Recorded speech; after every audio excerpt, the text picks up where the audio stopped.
toxic relationships don't start toxic. That's the part nobody warns you about. Nobody falls in love with someone who hurts them on the first day.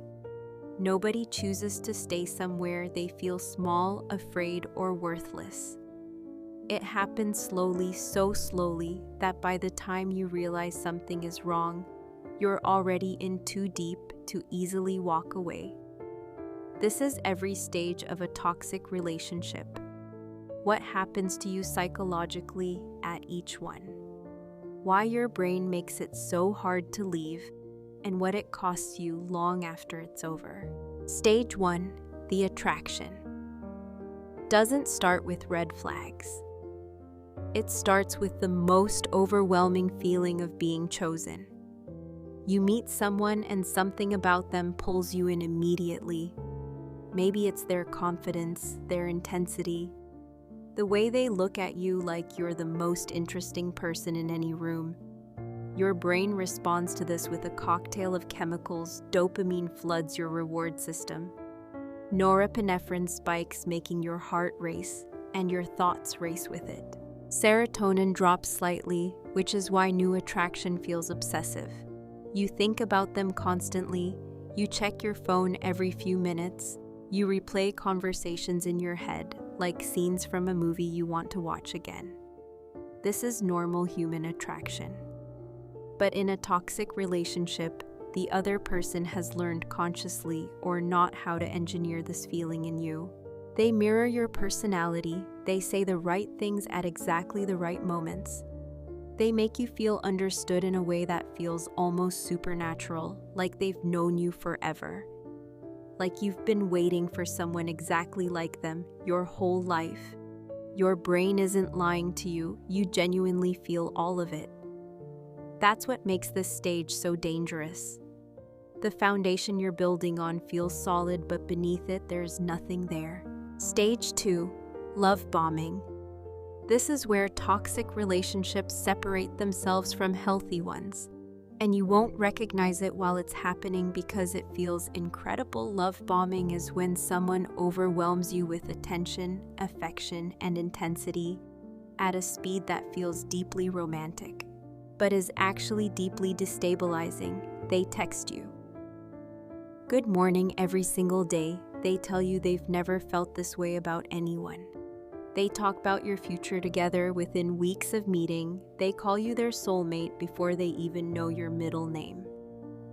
Gifts arrive when you didn't expect them. Plans are made constantly. They want to spend every available moment with you. They make you feel like the center of their universe. And your brain absolutely loves it. Every text, every compliment, every grand gesture triggers a dopamine hit. You become addicted to their attention, the same way you become addicted to a substance. Your brain starts craving their validation, starts needing it to feel okay. The psychological trap is this. Love bombing creates an emotional baseline that is impossible to maintain.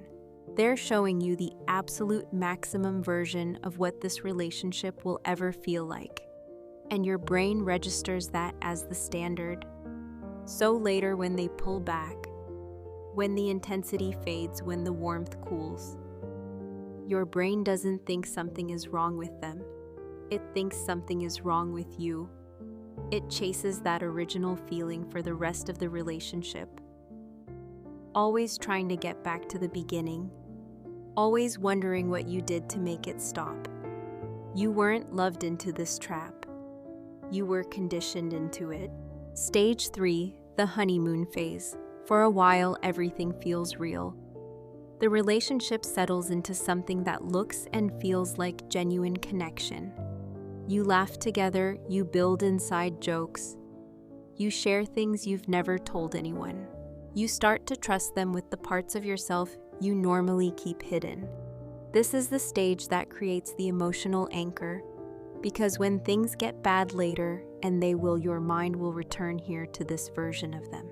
To these moments, your brain will use this phase as evidence that the person you fell for is real, that the good version exists, that if you just try hard enough, you can get back here. Psychologists call this intermittent reinforcement. It's the same mechanism that makes gambling addictive. Random rewards at unpredictable intervals are more psychologically powerful than consistent rewards. A relationship that is sometimes wonderful and sometimes devastating keeps your brain more hooked than one that is just consistently good. You don't know it yet, but the honeymoon phase isn't just the beginning of the relationship, it's the bait. Stage 4. The first red flags. They appear quietly. A comment that cuts a little too deep and is laughed off as a joke. A moment of anger that feels disproportionate to what actually happened. A time they made plans and canceled without real explanation. A moment where they said something that made you feel small, and when you tried to bring it up, they said you were being too sensitive. You notice it. Something in you notices it. But then they're wonderful again, warm again. And your brain does what brains do, it rationalizes. You think maybe you were reading too much into it. Maybe you are a little too sensitive. Maybe they were just having a bad day. Everyone has bad days. The problem is that red flags in toxic relationships are never isolated incidents. They're previews that anger you saw once. You'll see it again, bigger next time. That comment that made you feel worthless. It will come back wearing different words. That canceled plan without an apology. That's who they are when they stop performing. But at this stage, you don't have enough data to know that yet. So you give them the benefit of the doubt because you care about them, because the good moments feel so real, because leaving feels dramatic when nothing that bad has actually happened yet. And that's exactly how the trap deepens. Stage 5. The rationalization. Your mind becomes a lawyer defending the person who's hurting you. Every piece of concerning behavior gets an explanation. They had a difficult childhood. They're under a lot of stress. Nobody else has ever understood them like you do. They don't mean it, they always apologize after. Deep down, they're a good person. This isn't stupidity. This is your brain protecting an attachment it has already formed. When you've invested emotional energy into someone, your brain creates what psychologists call cognitive dissonance, when evidence appears that the investment was wrong. Two contradictory truths sitting in your mind at once. This person is hurting me. This person is the person I love. Stage 6. The isolation begins. This one happens so gradually that most people don't see it until it's already complete. It rarely looks like control at first. It looks like preference, like love. They say they just want more time with you, that your friends don't really appreciate you the way they do, that your family is too involved in your life, that they get jealous because they care so much. So you start declining invitations. Not because you were told to, because it seems easier than dealing with their mood when you go out. Because the night out isn't worth the cold shoulder you'll receive when you come home. Because managing their emotions has quietly become your responsibility. Slowly, the circle around you shrinks. Friendships thin out because you're never available. Family conversations become surface level because you can't explain what's really happening. The people who might have noticed something was wrong stop seeing you often enough to notice anything. And now it's just the two of you, which is exactly what a toxic dynamic needs to survive. Isolation removes the outside perspective that might reflect reality back to you. It removes the soft places you could land if you decided to leave. It makes the relationship feel like the only world that exists.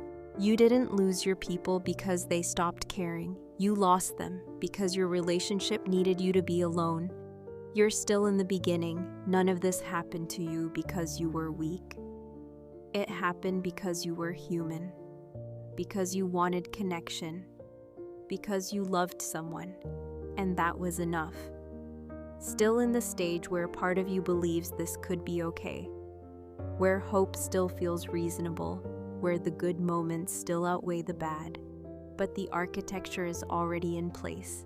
The addiction to their validation, the fear of losing what you built, the isolation from people who would tell you the truth, the habit of explaining away what hurts you for the next stage to begin. None of this happened to you because you were weak. It happened because you were human, because you wanted connection, because you loved someone. And that was enough for the next stage to begin. You're no longer in the beginning. The butterflies are quieter now. The grand gestures have stopped. The person who once made you feel like the center of everything now makes you feel like you're one wrong word away from disaster. But you're still here, and you genuinely don't fully understand why. This is the middle of a toxic relationship, the part nobody sees from the outside, the part you can barely explain to yourself, the part that does the deepest damage. Stage 7, the shift. It happens without announcement. One day you realize the relationship feels different, not dramatically different, not movie villain different, just heavier. There's a tension in the air that wasn't there before. You start reading their mood the moment they walk into a room. You watch their face before you speak. You calculate your words before you say them. You used to talk freely. Now every sentence gets edited before it leaves your mouth. The shift isn't always loud arguments or obvious cruelty. Sometimes it's a cold silence that lasts for days with no explanation. Sometimes it's the way they look at you when you say something they don't like. Sometimes it's the sigh, the eye roll, the tone that tells you you've done something wrong but they won't tell you what. Your nervous system starts adapting. Your brain registers this person as an unpredictable source of both comfort and threat. And when your brain can't predict whether something safe will be safe, it goes into a constant low-level state of alert. You're always slightly braced, always slightly ready.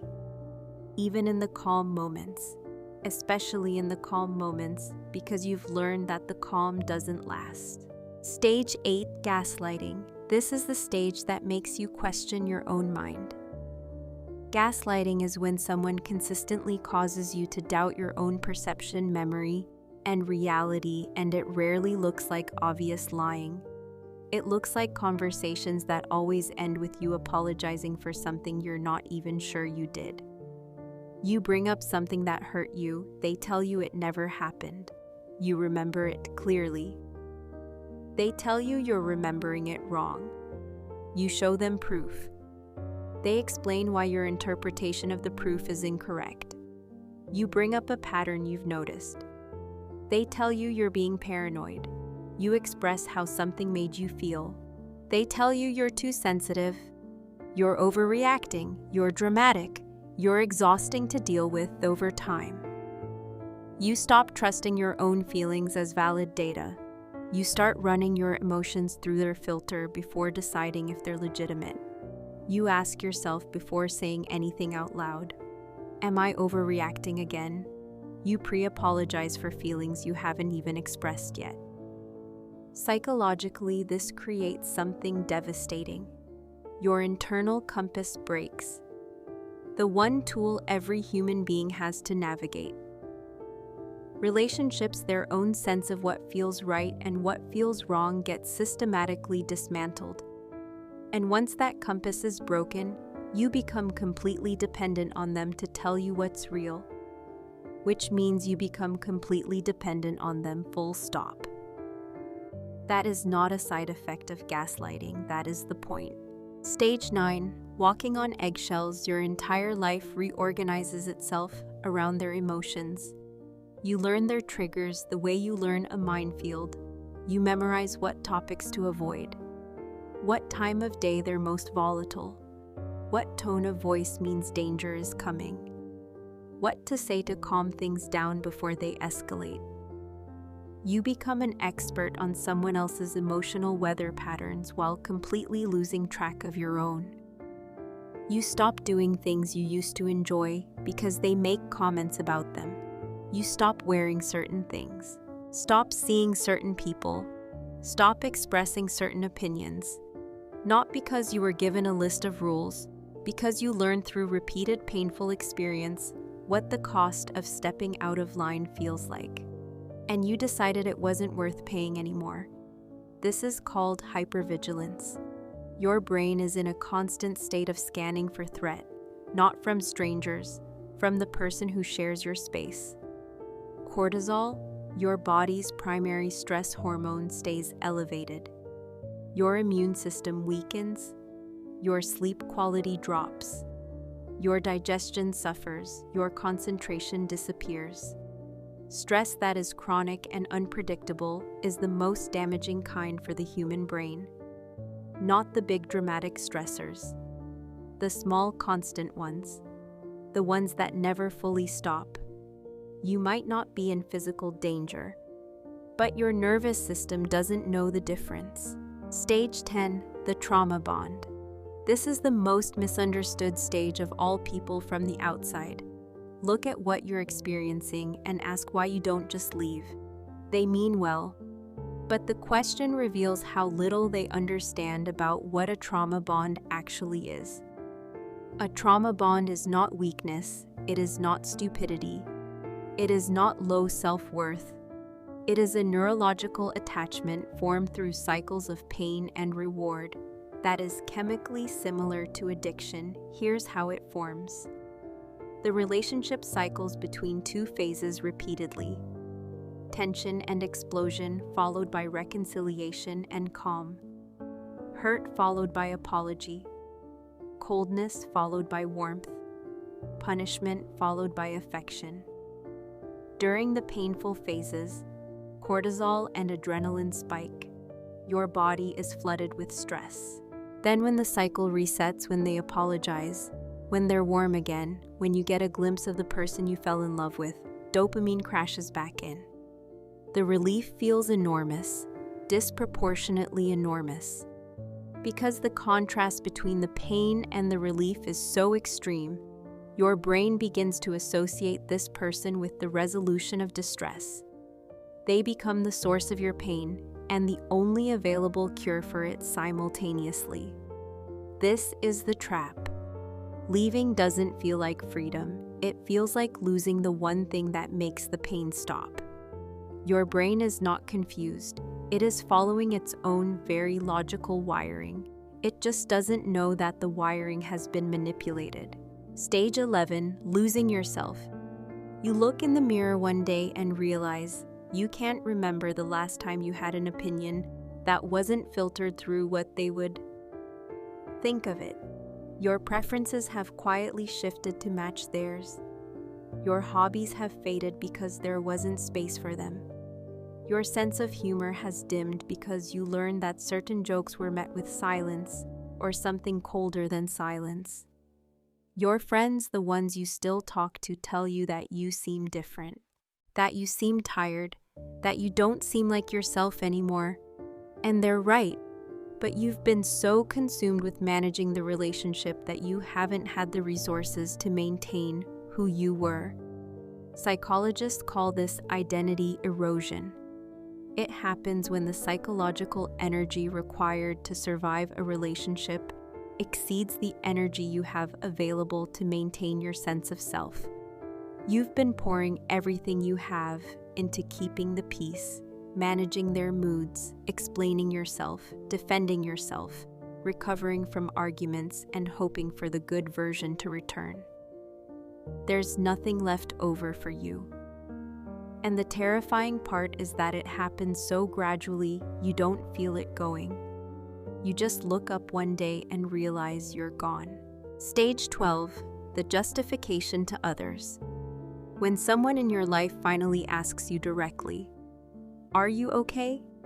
Is this relationship okay?" You defend it, not because you're in denial, not entirely, but because the truth is too complicated to explain in a conversation. Because you know how it would sound. Because you've already judged yourself for staying and you don't have the energy to absorb someone else's judgment too. So you minimize it. We just argue a lot. Every couple does. They've been under a lot of stress lately. It's not as bad as it sounds. You don't see the good sides, and each time you defend them to someone else, you reinforce the justification inside yourself. Saying something out loud makes it feel more true. Every time you explain away their behavior to a friend, you're also explaining it away to yourself one more time. The act of defending them keeps you attached to the story that this is survivable, that this is normal, that this is love. Stage 13, the breaking point approaches, something shifts. You can't always name when it happens, but at some point the cost of staying starts to feel heavier than the fear of leaving. Maybe you catch yourself crying and not knowing why. Maybe you realize you feel more exhausted inside this relationship than you ever did alone. Maybe something happens that is finally too large to rationalize. Maybe you just look at yourself in the mirror and don't recognize the person looking back. The breaking point isn't always loud. It isn't always one single dramatic moment. Sometimes it's quiet. A slow settling realization that you have been disappearing, that the person you love isn't going to become who you need them to be. That hope is not the same as a plan. That staying isn't the same as strength. Your brain is exhausted from the cycle. Your body is exhausted from the chronic stress. Your heart is exhausted from hoping. The door to leaving is in front of you. But walking through it is not as simple as it sounds, because everything you have been through in this relationship has been specifically conditioning you to believe you cannot survive without it. You've seen how it tightened around you, how the gaslighting broke your compass, how the trauma bond rewired your brain, how the eggshells replaced the ground beneath your feet, how you quietly stopped being yourself. This isn't a story of someone who made bad choices. This is a story of someone whose mind and body were gradually systematically conditioned by a dynamic that was designed to keep them exactly where they are. The next stage is the hardest one, not because staying is harder than leaving, but because leaving is not the end. It is only the beginning of understanding what was actually done to you. People think leaving is the hardest part. They're wrong. Leaving is a decision. Decisions take seconds. What comes after leaving takes months, sometimes years, and nobody prepares you for it, because everyone assumes that once you're out, you're safe, but your mind doesn't know you left. Your nervous system didn't get the memo. Your heart is still running the same software that was installed inside a relationship that broke you slowly while calling it love. This is the end of a toxic relationship and the long, painful, necessary process of becoming yourself again. Stage 14, the decision to leave. It is never as clean as it looks from the outside. Most people don't leave once. Research shows that on average, a person leaves a toxic or abusive relationship 7 times before they leave for good.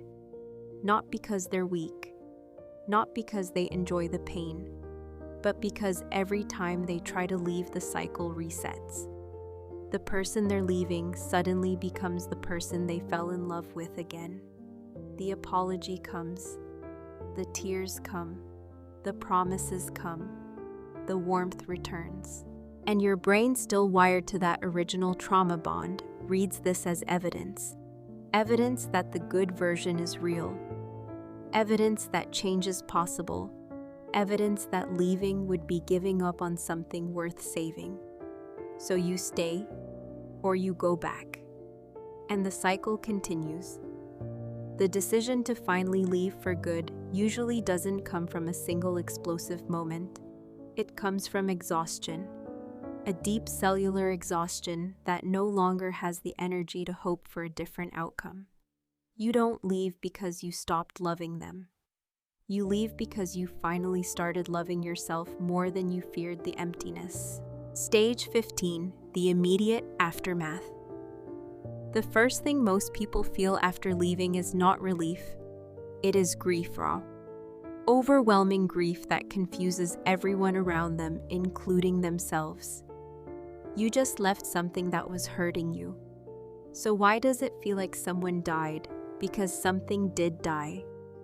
The future you imagined, the person you thought they were, the version of the relationship that existed in its best moments. The hope you carried for so long it had become part of your identity. All of that is gone now, and your brain processes that loss exactly the same way it processes any other loss. With shock, with denial, with an almost unbearable urge to reach back. Your phone feels heavy with the weight of not texting them. You check their social media, even though you know it will hurt. You replay the good memories more than the painful ones, because your mind is grieving, not fact-checking. You miss them, even after everything, and you feel guilty for missing them, which makes the grief even heavier.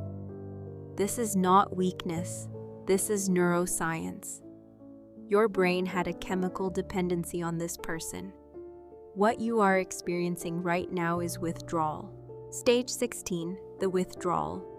Nobody tells you that leaving a toxic person feels physically like quitting a drug, because neurologically, it is almost identical. The dopamine cycles your brain depended on are gone. The intermittent rewards that kept you hooked have stopped. The nervous system that reorganized itself around this relationship now doesn't know what to do with the silence. You feel anxious without reason, restless without direction, empty in a way that's hard to describe to someone who hasn't felt it. You reach for your phone and put it back down. You start a sentence in their direction and stop yourself. You dream about them, you wake up, and for one brief, merciful second, forget that it's over. And then you remember every day. You remember the withdrawal doesn't mean you made the wrong choice. It means your brain formed a real attachment to a real person and is now recalibrating to function without them. This takes time, not days, months, and the timeline isn't linear. Some days you feel free, clear-headed, like yourself again. Then something triggers a memory, and you're back on the floor of the grief like you never left it. That is not regression, that is healing. It does not go in a straight line. Stage 17, the reckoning. When the immediate grief settles enough to think clearly, something else arrives. Questions: how did this happen? How did I not see it sooner? Why did I stay so long? Why did I keep making excuses? What does it say about me that I let this happen? This stage is dangerous because the answers your mind reaches for first are almost always the wrong ones. You weren't weak, you weren't naive, you weren't lacking self-worth. You were human, and you were with someone who had learned consciously or unconsciously how to exploit the most human parts of you. Your capacity for empathy, your desire for connection, your willingness to see the best in people, your ability to forgive. These are not flaws. These are the things that make you capable of love. They were weaponized against you. That is not the same as them being weaknesses. The reckoning has to go somewhere useful, not into self-punishment, not into endless loops of what you should have done differently, into understanding what happened, understanding why, understanding what patterns in you were targeted, so that you can recognize them before they're used against you again. Stage 18, rebuilding trust, starting with yourself.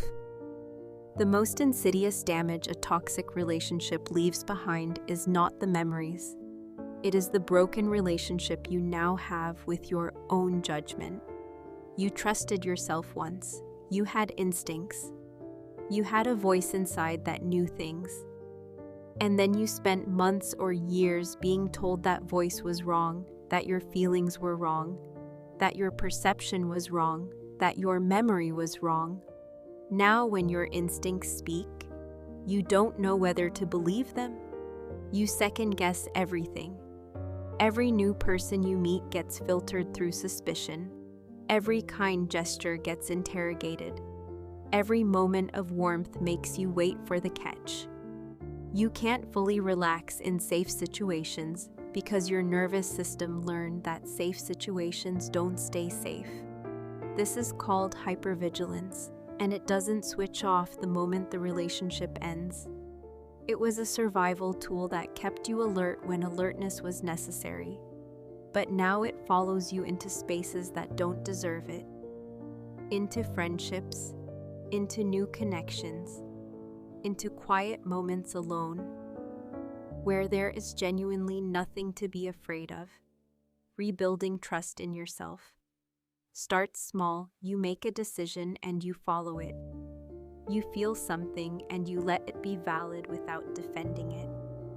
You set a boundary and you hold it. Not for anyone else, just to prove to yourself that your instincts still work, that your voice still means something. Stage 19, the scars that stay. Some things don't fully go away. The hypervigilance softens, but it doesn't disappear completely. Certain tones of voice still make your body tense. Certain phrases still land wrong even when they're meant kindly. Conflict. Even healthy conflict might feel like a threat for a long time. Compliments might feel suspicious. Love might feel like a setup.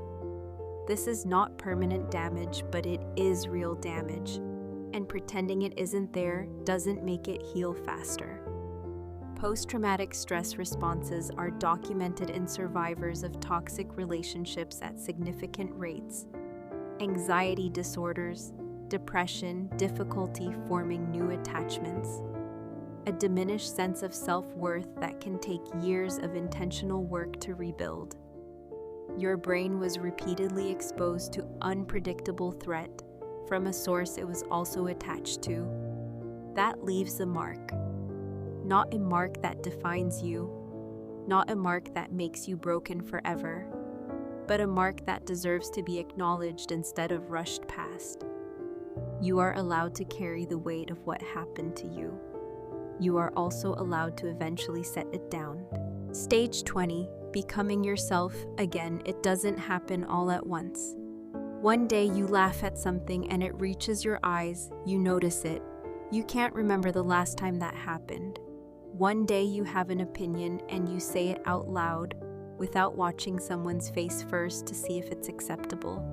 One day you spend time alone and it feels like rest instead of evidence that you're not enough. One day you realize you've gone hours without thinking about them, then a whole day, then longer. You start to remember things about yourself that the relationship buried. Music you used to love, things that make you laugh, the way you used to move through the world before you started organizing your life around someone else's emotional state. You're not the same person you were before. That person walked into something they didn't fully understand. You have walked through it. That changes you, not only in the ways that hurt, but in the ways that matter. You recognize manipulation faster now. You trust your discomfort as information. You understand that love should not feel like surviving something. You know what you're willing to accept. And more importantly, you know what you are not. The final truth of toxic relation. Toxic relationships don't happen to people who are broken. They happen to people who wanted something real, who loved deeply, who stayed too long because leaving felt like giving up on that love. The disorder in the relationship was never you. The belief that it was is the last lie it tells you on the way out. You didn't fail the relationship. You survived it, and survival, when the thing you were surviving was something that looked so much like love, is not a small thing, it is everything. Everyone who has loved someone difficult deserves to understand why it was so hard to leave. Now you do, and the next chapter of your life does not begin when someone chooses you. It begins when you finally choose yourself. Share this with someone who needs to hear it.